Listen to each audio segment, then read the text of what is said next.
All right. Good morning, everybody. How's everyone doing today?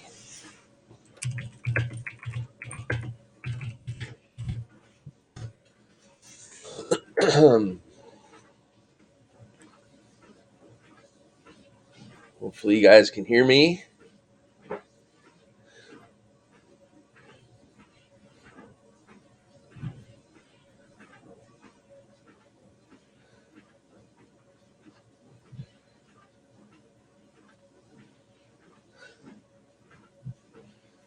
Check testing 1, 2, 3. Morning, Miles. Hi, John. All right. Great. Thank you. Thanks for that. I'm still got a spinning wheel on TradeStation here, so I'm just kind of hoping it clears itself up.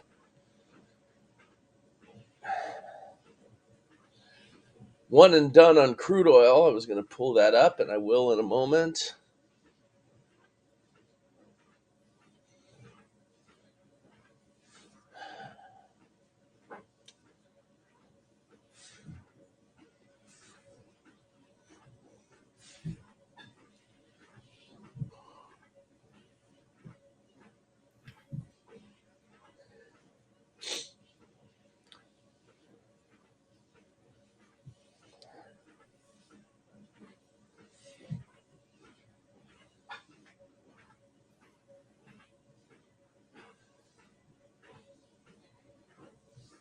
Yep, I'm kind of stuck here, guys. I'm really sorry, but I got this spinning wheel. I'm waiting for data to load. It's been taking a very long time.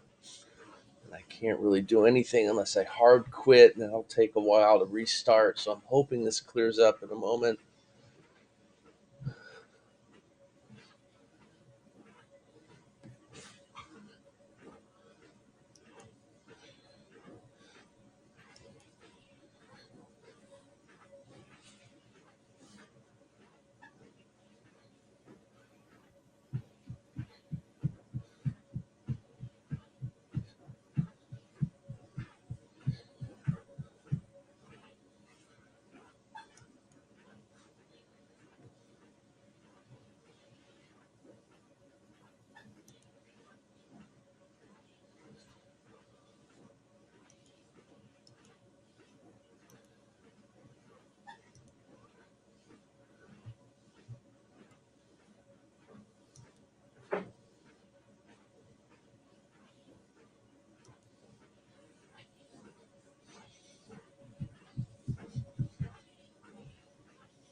Well,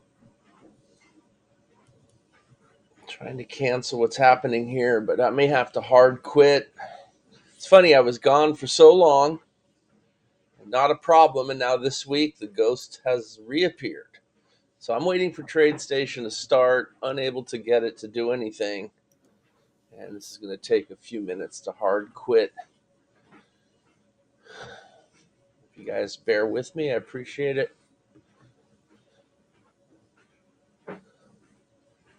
That's right. We're in the M as in money contracts. Definitely rolling over to June. The E-minis, currencies, the quarterly contracts.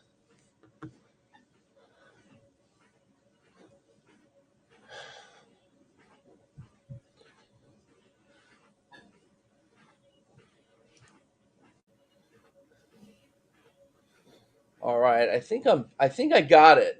I think it's finally come alive.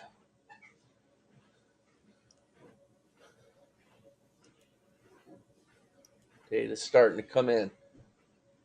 All right, let's take a look at the Dow E-mini here because we got a trade. Got a short right there, 33,036. Normally I'd say 3.4, but it's already gone through the number a few times there. And it's getting close to its money management. If you're trading the YM, hopefully you're able to grab it.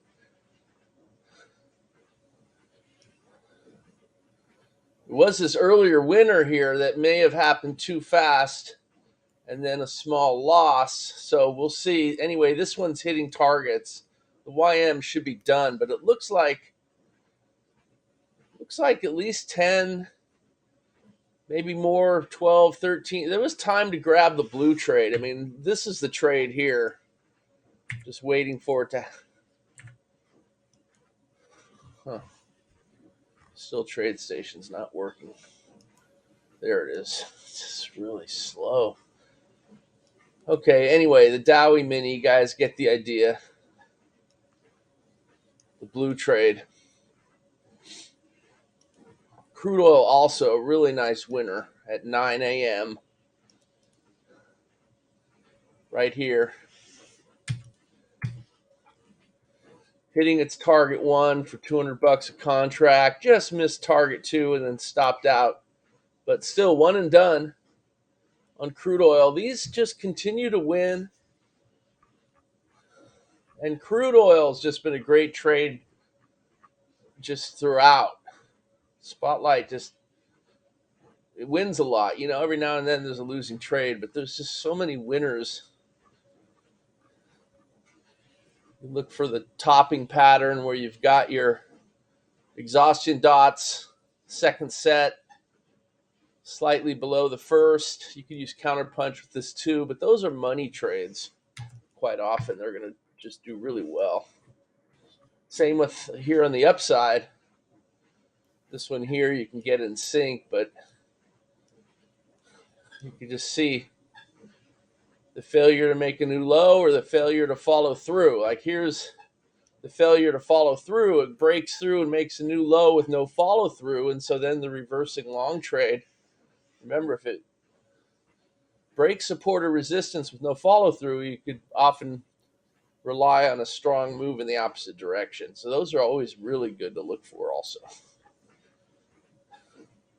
as you know. Good morning, Steve.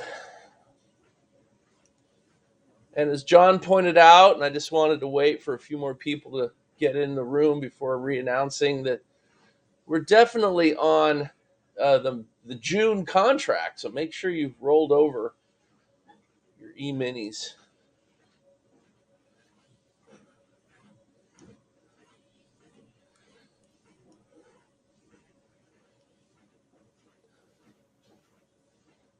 Unleaded gas with a couple quick trades here, probably too quick to grab.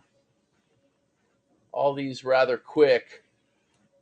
This one here looks like there might have been enough time depending on, yeah, this one here definitely stabs down and that would be the trade. Big winner. This would have been good except for the filter. Came 1 bar. The setup would have been 1 bar later. The filter came 1 bar too soon, or the setup came 1 bar too soon. And then a nice winner again. And then the sell-off and another winner. So you can see these energies when they're flowing and moving like this, Spotlight just really responds well.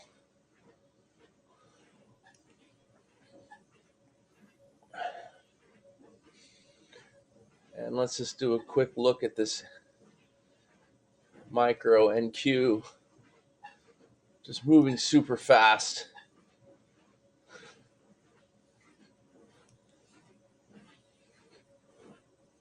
Waiting our 4 minutes. Got a little bit of up and down in here. It's hard to even know if these charts are tradable at this speed.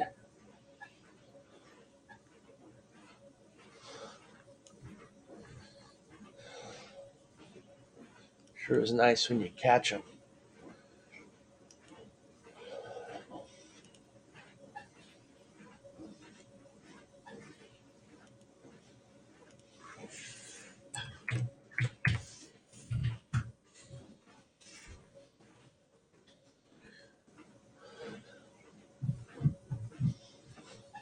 Thought I'd take a look at this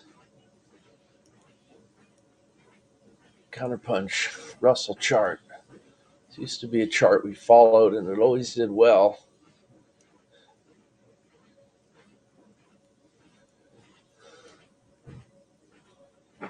And you could see it's a 377 tick chart with counterpunch. And there it is, the opening trade, getting in sync with it right in this area. And you can see it's still going. Really nice big winner. You guys see that? I haven't looked at tick charts in a while, but that might be a nice choice for the Russell.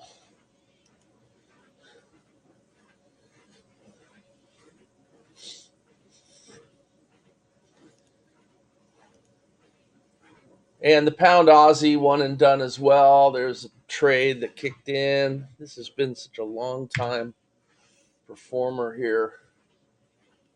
But first trade of the morning, hitting its target one for 22 pips and then stopping out with the trailer for the rest. But one and done.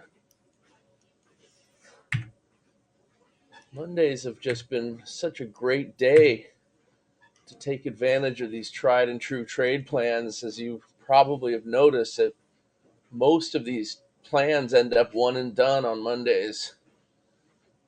Seems like every time I'm in here showing them to you, it's like 10 minutes into the session. Okay, what do we talk about? Everything's finished. Almost out of the RTY doldrums. Yeah, possibly.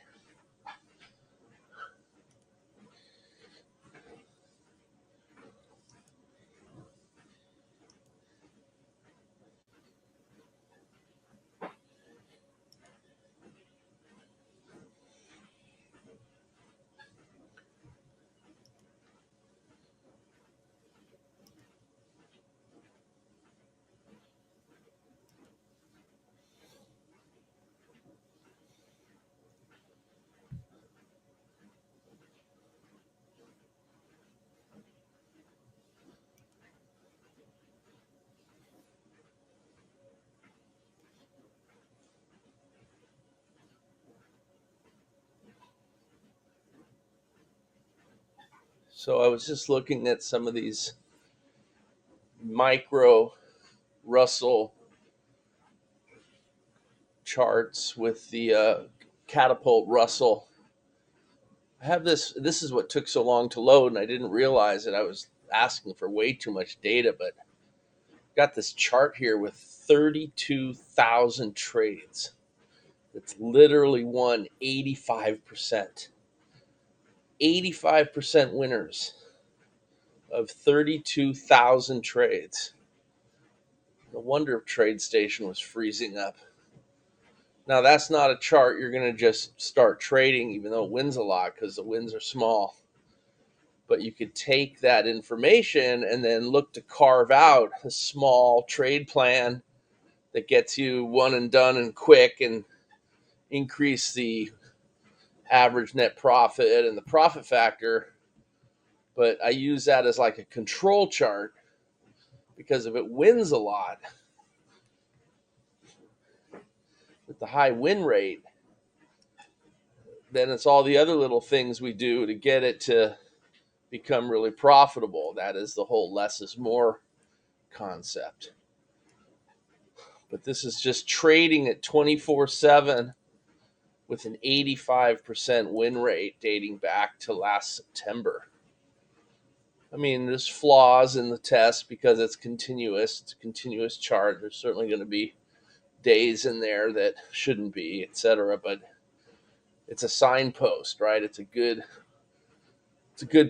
big picture overview. So when you get something like that, then you can work on coming up with something realistic. So I'm just watching it because it's interesting. Since it does win a lot and it trades a lot, you can see it happening. Just posted this. And the flaws come with the, it has to wait for a bar to close before it prints a stop or whatever. But in reality, we're hopefully able to move that stop while we're trading, even if the bar hasn't closed yet, especially with money management. So like that trade is going to count as a winner and a loser when really it was a winner and a break even. But these are some of those trades that, when it wins a lot, you could just expect to see a bunch of winners, because that's what wins a lot means. But when it averages out, it's, again, you have to focus in on the most profitable way to use information like this. And that's being able to grab your profits and quit. Even if it's more than one, you could do a power of quitting with 2 or 3, but you could use the automation, of course, to test for the best quitting formula.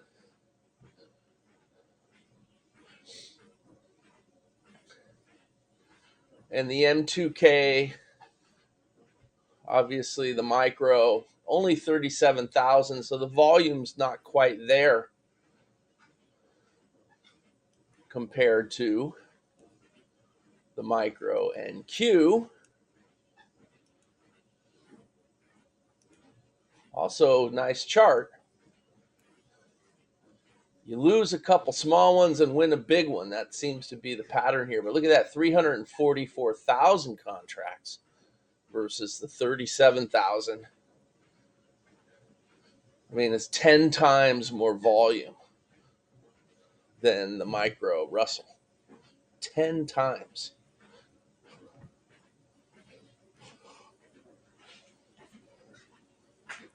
Still, 37,000 is enough to be able to trade and make some money with. Of course, with the M2K, the Russell now at only $50 a point, probably trade just the full contract, or a lot of you can.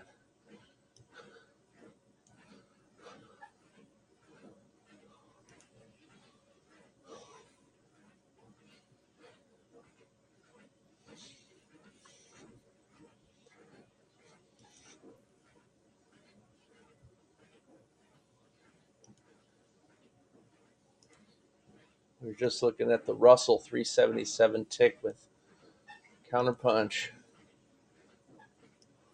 So after that nice first trade of the day that just went down and down and down,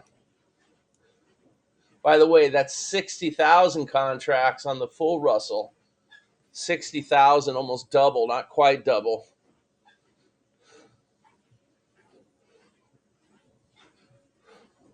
In the micro. But then it got into a long trade. On counterpunch, target 2 is your main objective.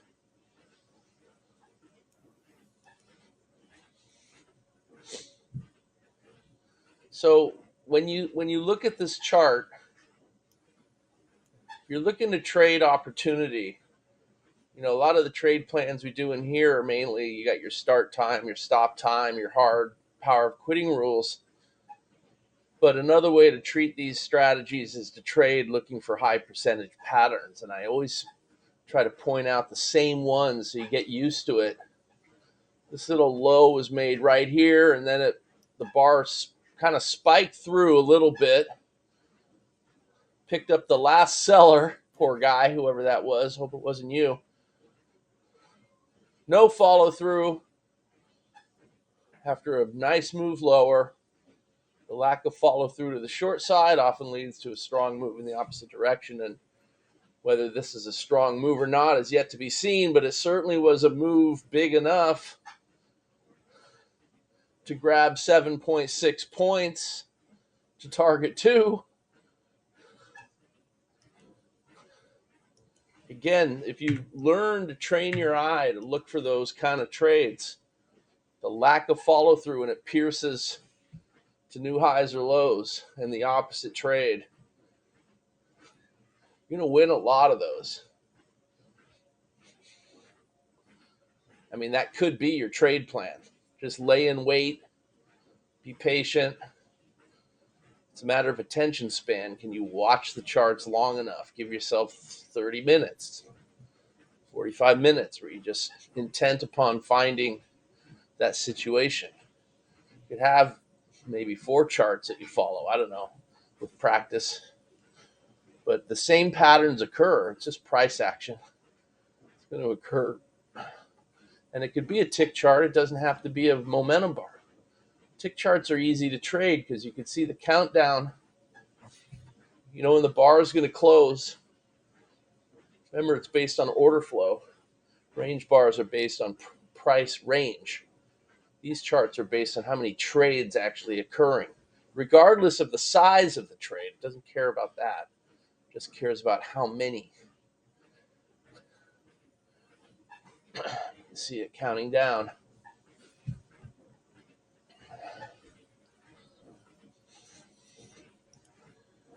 So, I mean, if you're looking for a way to trade the Russell, that's a tried and true approach. It's worked for many years.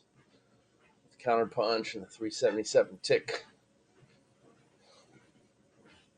Although I haven't looked at it in a long time, but it's nice to pull it up and, oh, working just how it used to at first glance.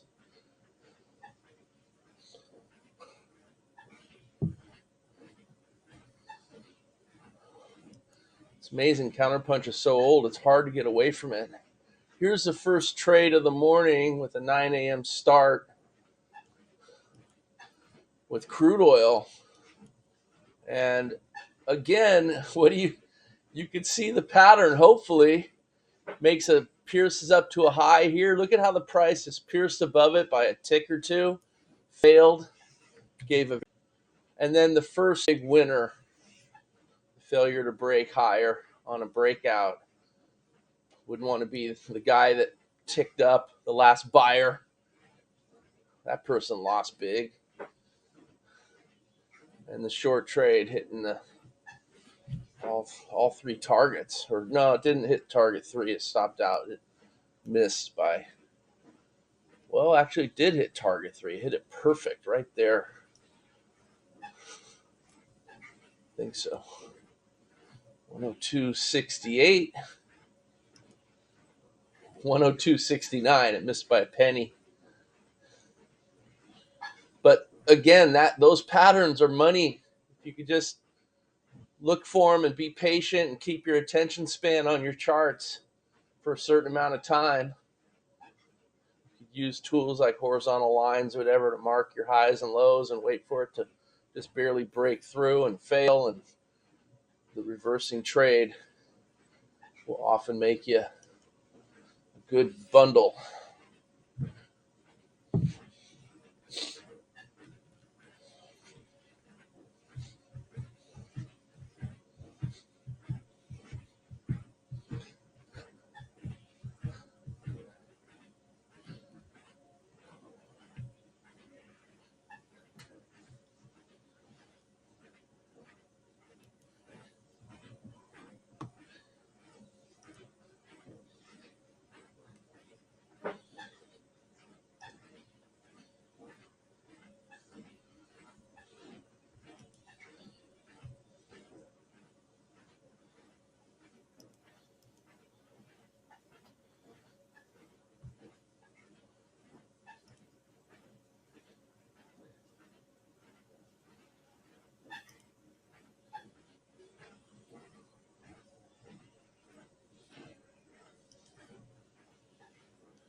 Just reviewing some of these catapult trade plans on the Russell.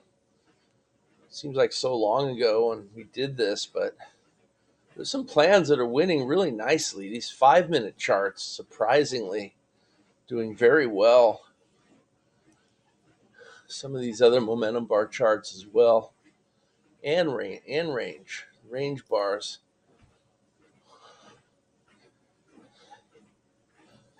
Some new equity highs being made on some of these plans.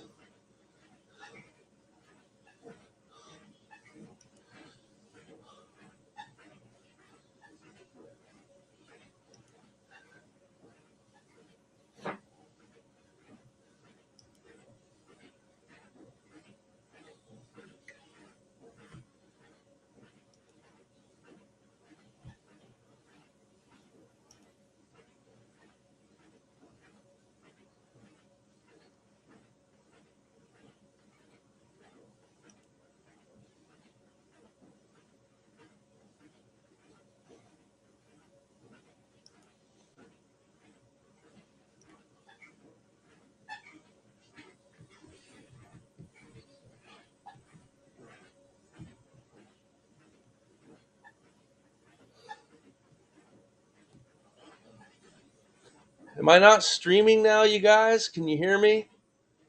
I do see the spinning wheel. I'm not sure why that is. Man.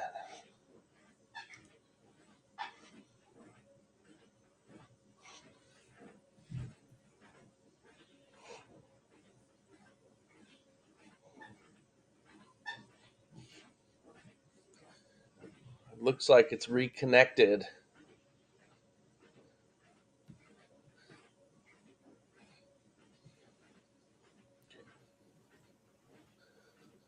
Yeah, Don, I think hopefully it's back on. I saw it disconnect there for a moment.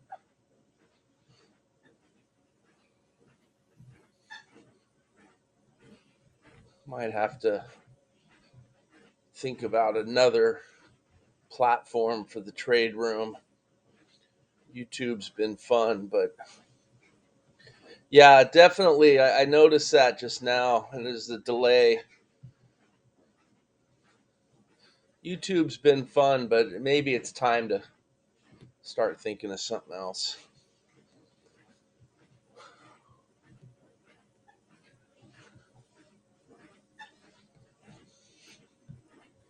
Well, it looks like I'm back. Hopefully, Don says okay now, so hopefully you guys can hear me. Yeah, if you don't mind hitting the like button, that'd be appreciated. Anybody have any questions about anything in particular?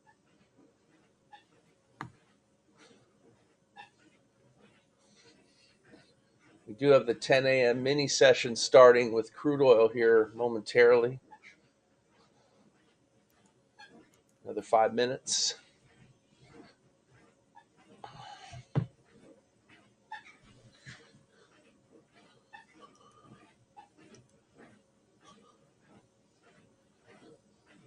I was thinking this week also the writing's on the wall. I probably need to migrate to Trade Station 10 once and for all because I think 9.5 is just, it's buggy. They haven't put any time or effort into updating it. And I just think it's little by little performing worse and worse.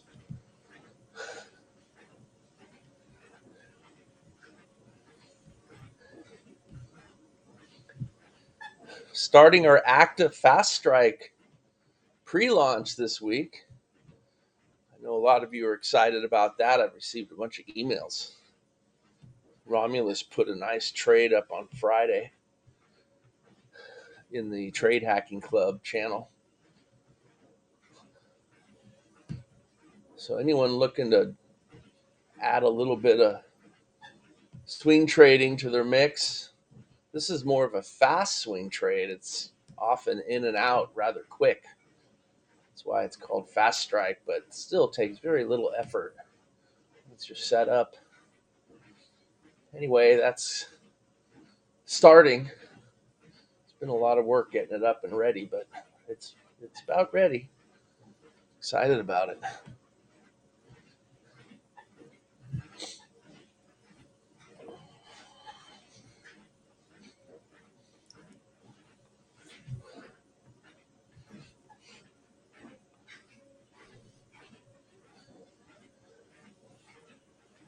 Crude oil, getting ready to get this 10 a.m. mini session here in a few minutes, but just looking at it, it's down $7.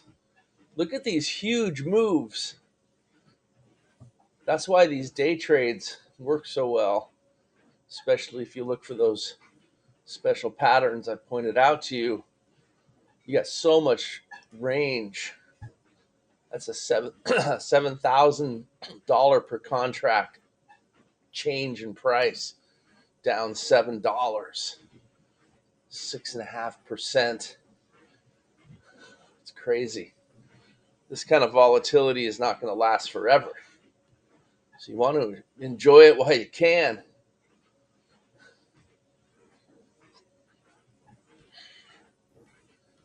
And the micro is working well too. MCL.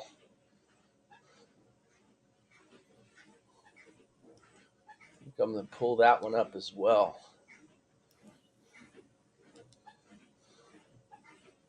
with crude moving as fast as it is, trading the micros could be a good idea because these trades are often larger.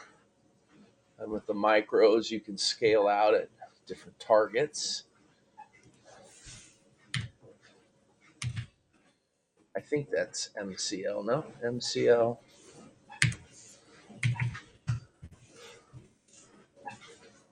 Oops, didn't do anything.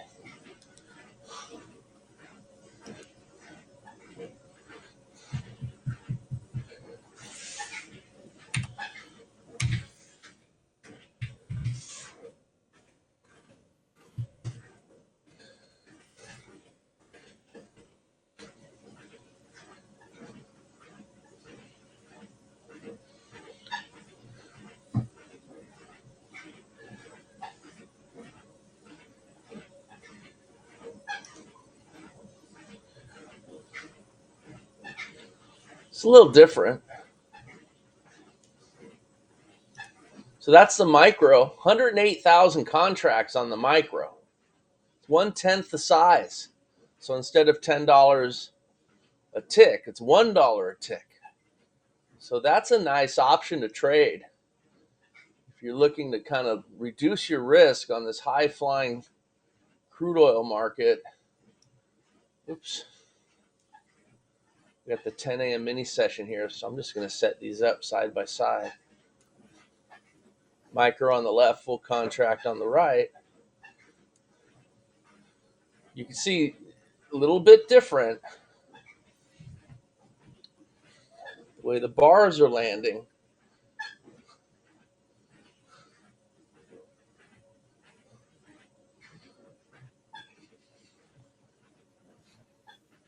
All right, so it's 10 a.m. Got the 50 pushing up on the 200. This is a real testing area here at the 200. So it's either going to fail or continue higher. It looks like it's trying to roll over here, that 200 moving average, throwing up some resistance.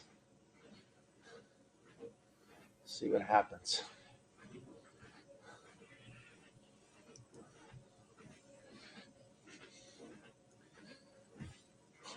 Both those short trades filtered out by the squeeze filter, and both would have been winners. You're just going to have to wait. That's why those trades showed up in gray.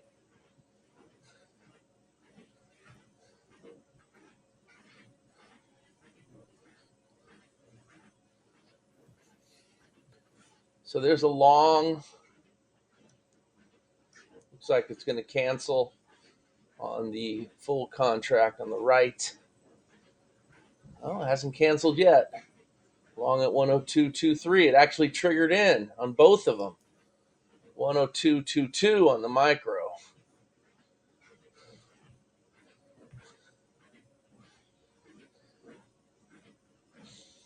Not liking this pattern, but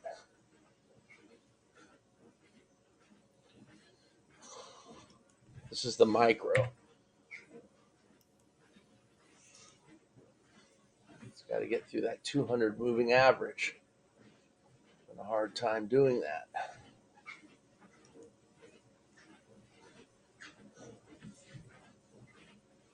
Let's see if it could push through. There it goes. Missing money management on the micro by one tick so far. There it is, and full target. Full target on both. Not the nicest looking pattern, but the trade plan works in mysterious ways, and the setup's smarter than we are. Oftentimes, the most uncomfortable looking trade is the one that wins big. But one and done again, and it just hit the stop on the micro, but the full size is still going. Stops at 102.32 on the full size. The micro already hit 102.32. Anyway, just stopped out there. So there you go, one and done on the 10 a.m. mini session. We saw the full size win on the 9 a.m. mini session. I wonder how the micro did. Let's take a look. So many trades.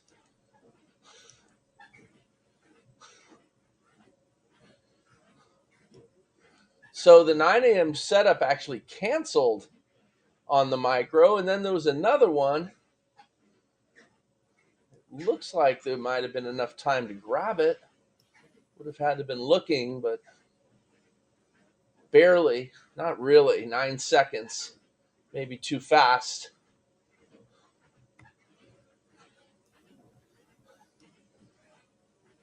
That one was way too fast. It looks like it was this blue trade to the upside. That one had plenty of time, and the stop and reverse adjustment would have kept you long, and it would have come up and hit all the targets. So the micro was one and done also. It just wasn't the same sequence as the full size.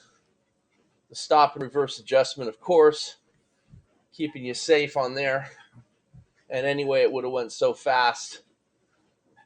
Probably could not have placed that trade regardless.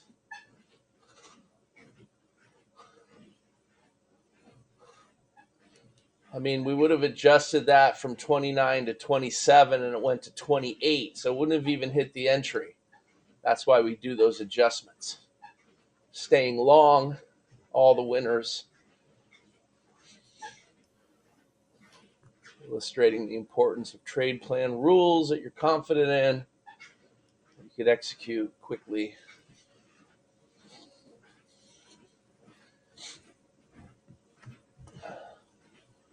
Another trade plan has delivered the goods.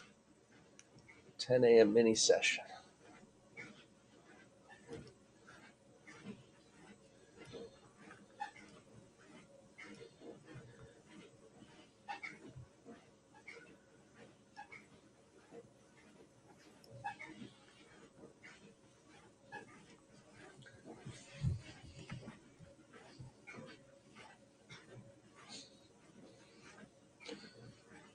All right, hopefully you guys can still hear me.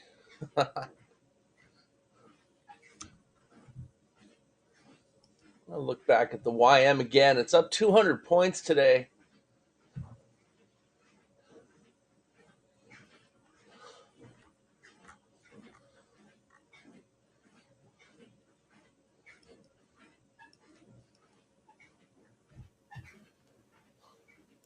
Yeah, this was the trade here.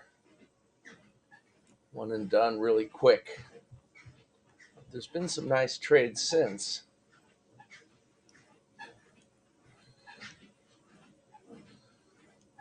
It's another case of a failed top, but this time instead of breaking out to a new high and failing, it failed to make a new high barely. And that's the variation to the theme.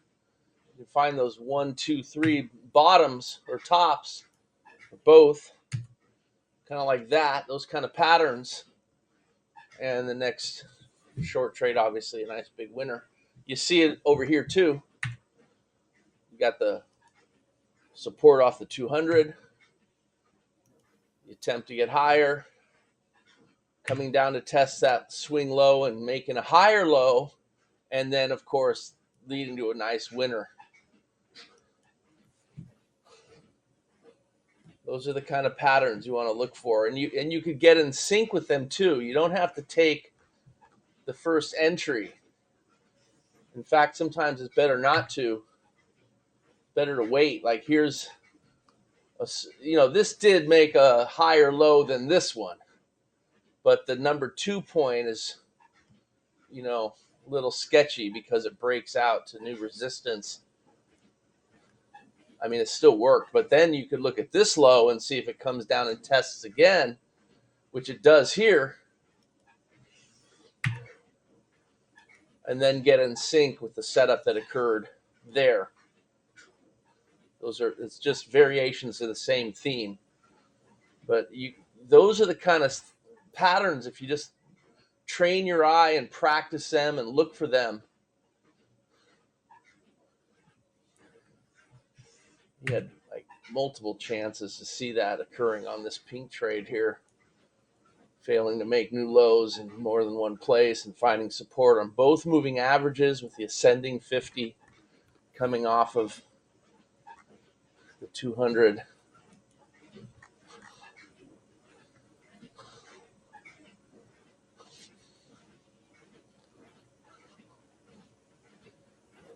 see what's happening.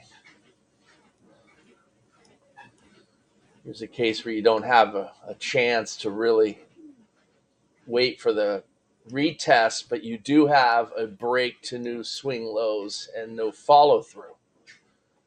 Breaking the swing low, breaking the 200, no follow through, set up to go long, and a winner.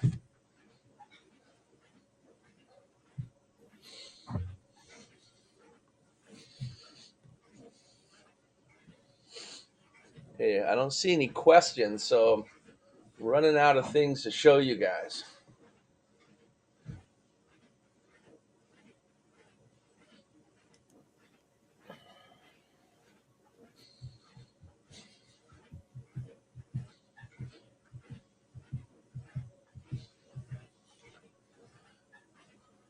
Forget John will be in here tomorrow. We'll do the crude oil report on Wednesday.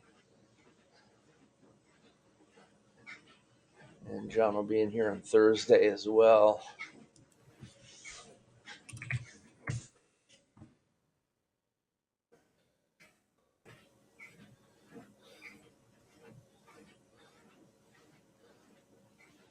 And there's big meetings this week. This Wednesday, the big FOMC statement, and everyone's expecting the interest rates to go up a quarter point. But what's unclear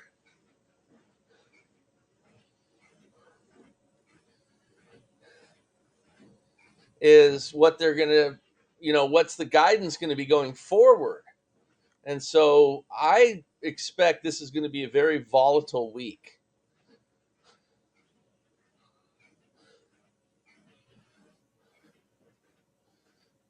Plus, it's St. Patty's Day on Thursday, so throw in the luck of the Irish and anything can happen, right?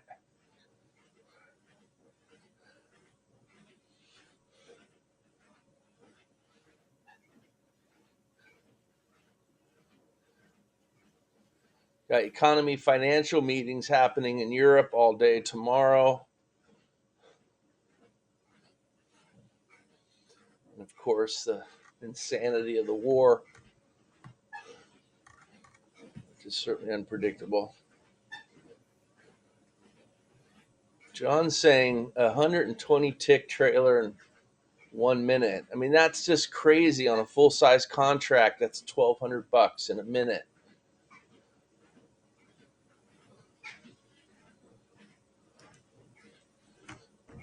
So here it is on the full contract.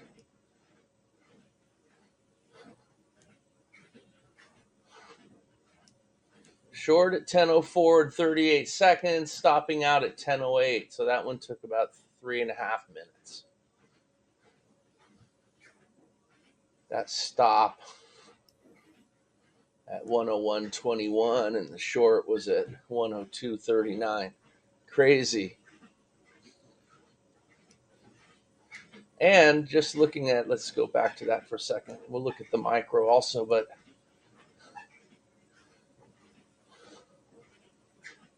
breaking out to new swing high, no follow through. Again, you don't want to be this poor guy buying here at the top, but it's a failure to follow through after breaking through resistance, leading to the strong move in the opposite direction.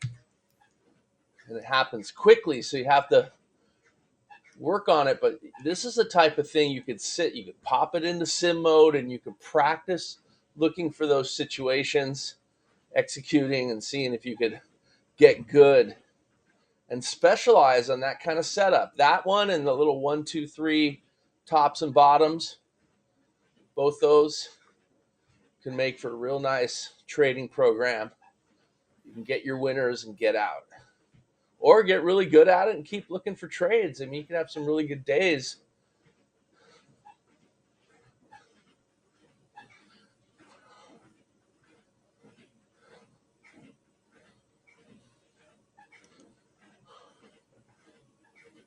Let's see, I saved that micro.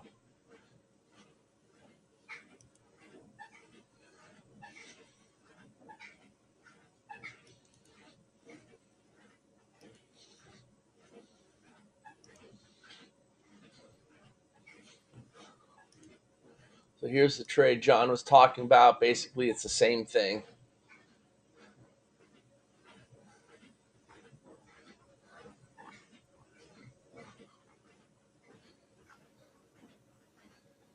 And now crude oil's down $8 in one day. It used to take months for it to move $8. Months.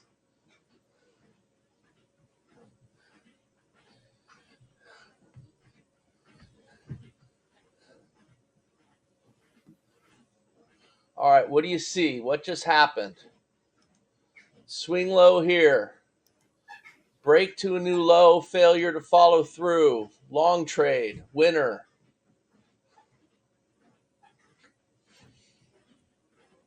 It's like shooting fish in a barrel. Don, the 50, the yellow is a 50 EMA, the magenta is a 200 EMA. It's the same ones I've been showing for years, and the dark blue one is a 20 SMA.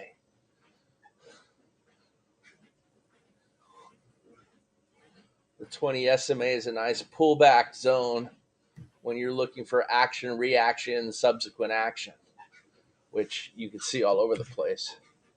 You got this action move down, reaction into the blue line, the exhausting dots with proximity, the reaction, the subsequent action move, and hitting targets. So we use the blue 20 SMA as a pullback zone to show us certain setups. But SMA, simple moving average. The 20 simple. The other two are EMAs. And, you know, the 50, of course, with Spotlight gives you the yellow trade. And the dark pink 200 moving average, you could turn a setup on or off with that one as well. It's kind of optional, but it's in there. I think we just saw one. Where did we see one? Here's one on the YM chart here. I've got that setup turned on, and that's where the exhaustion occurs in proximity to the 200 moving average. And it actually happens to both the 200 and the 50. It's just the hierarchy of the colors chose the 200 to show you. That could have been a yellow trade also.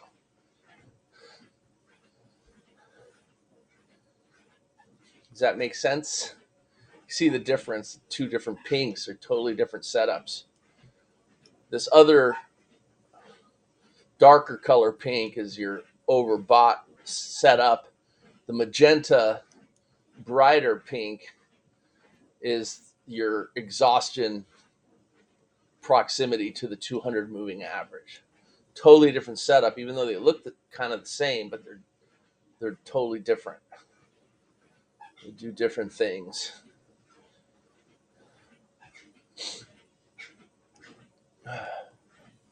But the yellow and the two, I always like to run the 50 and the 200, the yellow and that dark magenta.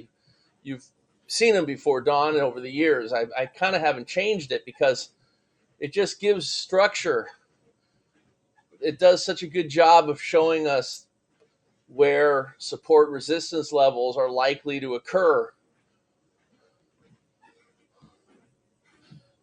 So for that reason, I find them useful.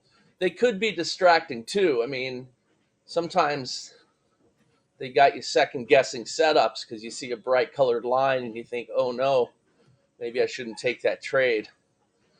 And it's not meant for that. I mean, you should never let those lines prevent you from taking the next trade you're supposed to take. It's not meant for that. That's why I make them a darker color. Make them a darker color to remind us to not give them too much importance. I don't know if you remember the mustard line concept that we introduced a long time ago, but the idea was if the 50 moving average came between the entry and its first target, we would say it couldn't cut the mustard, and that would be a filter to eliminate a trade. But that was a different strategy. It wasn't this strategy. But it is an idea that, we do use it sometimes. We use that same idea with the squeeze filter, for example, and with the chop filter, with counterpunch. So we use the 50 moving average to filter out some trades where the odds are lower. And sometimes you wish that you didn't have the filter, because it does prevent some winning trades. But the idea is it prevents more losing trades.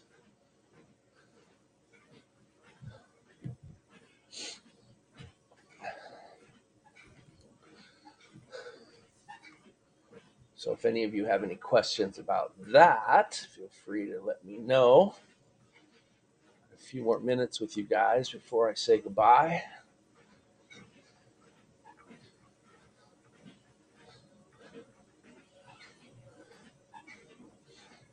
Kind of got a 1, 2, 3 topping formation here with the short. That short's still going. It is finding support on the 20 moving average, but this is again, making a high, testing, making a lower high, then a short trade. It's got pretty good odds, at least to come down and try to hit that 50 moving average, which would be target one, but it hasn't been able to. This trade could lose. It's too early to tell. The stop's at 151, and so far the resistance is held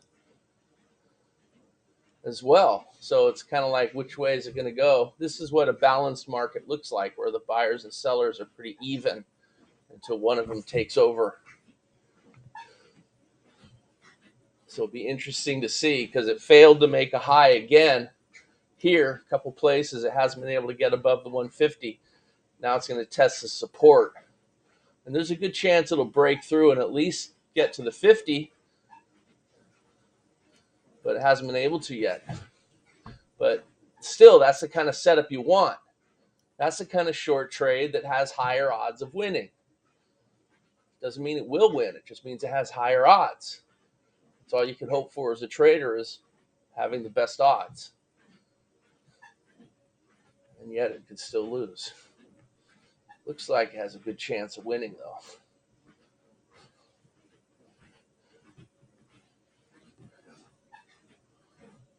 Short at 119 if anyone's interested. Stops at 151. First target 096. It's right there at the entry.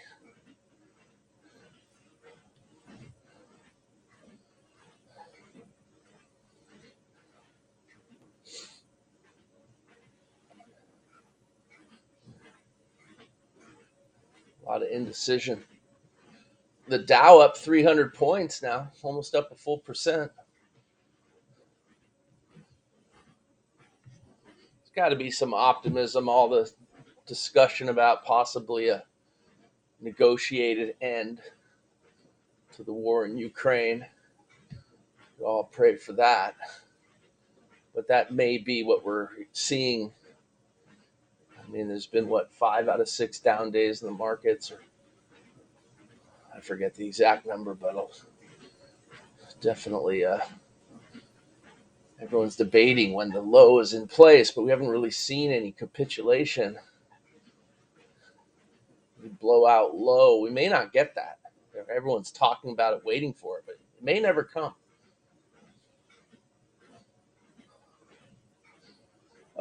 Please explain the OSC on the bottom of the chart, how to use it.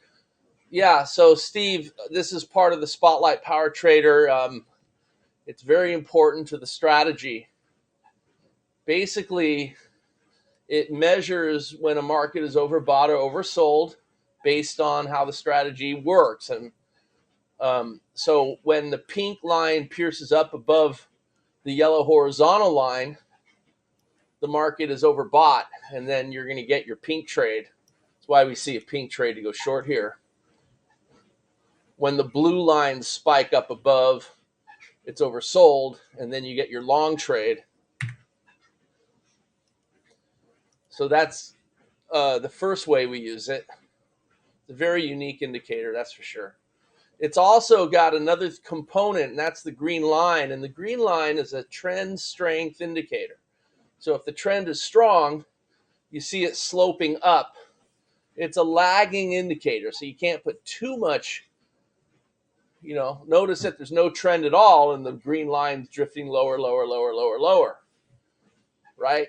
So it does kind of give you a little bit of structure. But when that green line gets above the yellow horizontal line, which it hasn't been able to do, you look to trade in the opposite direction of whatever made that line go up. So if it's an uptrend, you're going to look to take a short.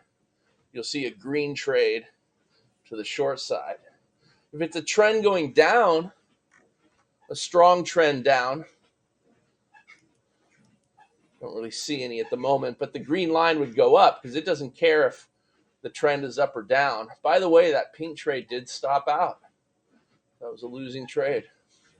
But then you'd look to take a long trade. So if there's a strong trend down, pushes the green line up over the yellow line, it's going to look to take a trade in the opposite direction.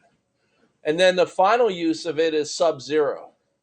Sub-zero is when the green line, and I have a whole strategy called sub-zero. We don't really pay much attention to it, but we should because it's really good. But you could also just use this OSOB indicator. But when it gets below minus 20, the green line that is, that's when the market is kind of in low volatility mode, and it usually reflects crappy charts. But you could use that to get in front of explosive breakouts, and that's the concept of the sub-zero.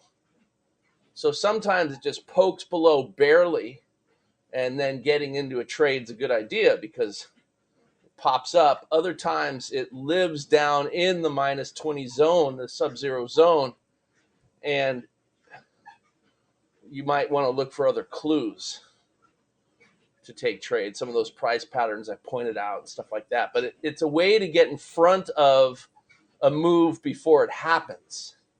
So that's how we use sub-zero. Even though the green line's a lagging indicator, we're using it as a forward leading indicator based on the level that it achieves when it hits above the yellow line or below the sub-zero line, you see?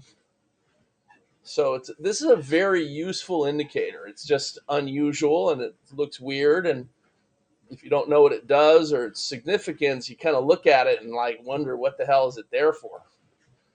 But even if we didn't have it on the chart, the calculator has it hardwired in, and we'll know the setups anyway. But for us, it's a visual cue. So the fact that the market got overbought and the pink trade lost, now it's going to look for another pink trade, even if it didn't get overbought again. Because the first trade lost, it's going to look for a second one. But now it's reset anyway. The only way that would stop is if the market got oversold and you got blue bars poking up. Then it would reset the prior pink bar poking up. But there were no blue bars poking up, so it would look for an additional short.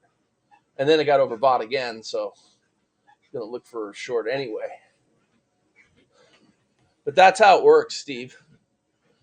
It's part of the Spotlight Master Suite strategy, and I'll show you when you open up the calculator. This could do a lot more than just this, of course, but those setups I just explained to you are these. You got your histo, that's your pink and blue overbought and oversold setups set to true, and then you got the green line getting above the yellow horizontal line, and that's your SL OSOB set to true. And those are the two setups. The other ones are based on your proximity of exhaustion to different moving averages. The other true ones. The 20, the 50, the 200, and the 20 SMA. And then these other ones are set to false. There's 4 other setups that we're not using on this chart that do different things also based on moving averages, not based on the OSOB indicator. The OSOB indicator I explained The only setup that's not in that calculator is a Sub-Zero setup. That one has its own calculator.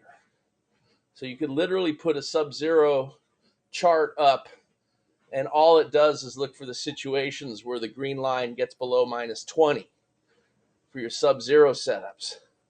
And it's an interesting, it uses it in a very interesting way. But I've always described it as a trade of opportunity. So let's look at what's happening here. This short's got very good odds of winning, even though the other one did too and lost. But here we are with the type of topping pattern I just described. It came up and hit 180, and then it came up and hit 181 and failed to follow through, and then the short trade. So that has a good chance of winning. It's got to get through support at that 50 moving average, and then Don Hollenberger, that's the reason why I show that, obviously, because you can see it just bounced right off that price. It's also at the 125, but you get the idea. Still, though, that's a good odds trade. It broke to new swing highs, no follow through. That doesn't mean it won't come up and test again, and this trade could still lose. I'm just saying the odds are better that it will win on the short side. Sometimes all you do is have a trend day where it just goes up and up, and the only thing that wins are long trades. I don't know if that's what today is, but let's face it, we were up 200 points a moment ago, and now we're up 320 points. So the market is trending higher, and the trend is often more powerful than a high odds setup in the opposite direction. I mean, that's really what derails this idea. There's always something that gives risk to the trade, right? I mean, it's got good odds, but it doesn't mean it's going to win. Trading's always risky. But here it is testing the 50 again. Let's see if it can punch through. Still, you had a couple breakouts with no follow through, and now a setup to go short could be a strong move in the opposite direction, and now it's punching through the 50, trying to. Money management's at 122, and it got as low as 126, so it's still bouncing off of that quarter century number, the 25.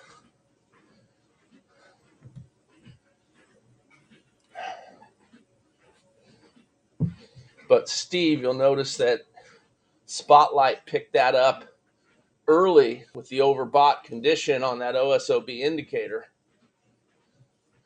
So it's like all these pieces of information come together to give you setups that put the odds on your side.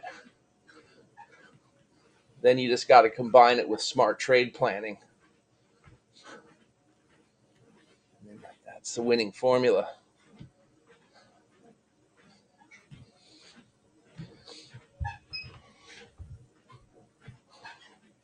Has not been able to break through support.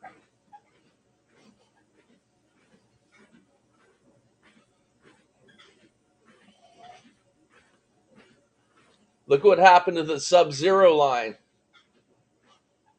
The green line has gotten below -20.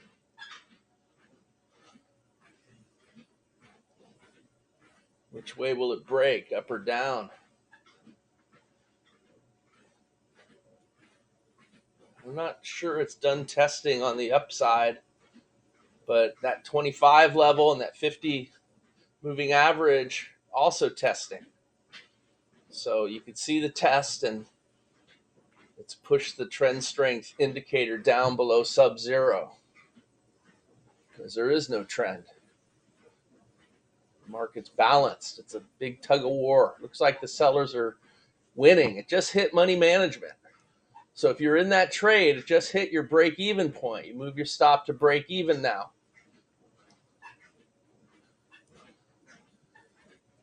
Got to get to 19 to that first target. And there it is. So that's a winner. On the 14-tick momentum bar, target one is a viable target. 29 points, $145 a contract. And the stop just moved down there. See? So it's a good example of everything I've been showing you today, basically.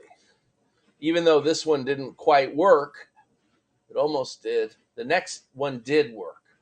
The break to new highs, failure to follow through, short setup, overbought, as indicated, even got into sub-zero.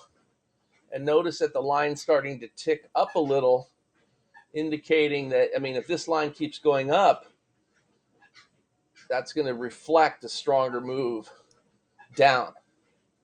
Just hasn't happened yet, but it's still a winner. And now it just stopped out, so that trade's over. And the pink trade is done. It won't look for another pink trade, a short, until it gets overbought again, because it considers a break-even trade a successful setup. So as long as there's a break-even or better, it uses up that overbought condition until you get another one. So that's another nuance in how it all works, Steve. Needless to say, a lot of thought went into it, and this has been a strategy that's been working for years. It's proven, and it, believe it or not, is more discerning than Counterpunch, and pound for pound, trade for trade, probably has higher metrics and better results than even Counterpunch. It just depends on how you use it, I guess. But this did evolve out of the Counterpunch trader concept with a bunch of new elements. All right, so I hope you guys learned something today. I hope you enjoyed the session. Sorry for the technical difficulties that occurred earlier. Everyone have a wonderful day. Don't forget to come in and hang out with John tomorrow, and I'll see you guys on Wednesday. Bye, everyone.